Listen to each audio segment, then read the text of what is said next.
Salut pour tous et bienvenue dans le programme Planète Équitable avec Ed Zanetti. We reached Equator forests, Ecuador tropical forest, which is the last one we will be visiting the tropics here in South America. It used to be the north of the Inca Empire, the Ecuador, and up to 1450 it was occupied by indigenous people that practices agriculture. The highest, the tallest active volcano in the planet is over there in Ecuador. The country also got somehow famous in a couple of years ago, over a decade ago, when it tried to obtain carbon credits payments in order to refuse to exploit an oil reserve in a national park.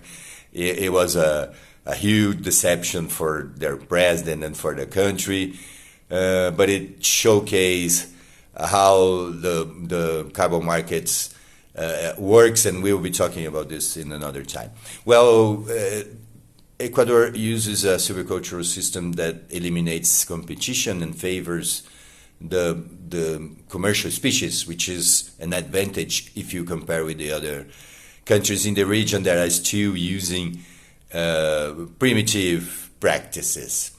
It has, as I said, volcanoes and earthquakes, desertification going on.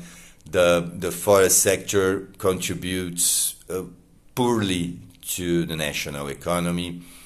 It has a vast area of protected areas. We already know that. When the country has a vast area of protected areas, low infrastructure and state presence, what we have is a large spreading of infectious disease, which is the case also in Ecuador, as it is in the other tropical countries here in South America.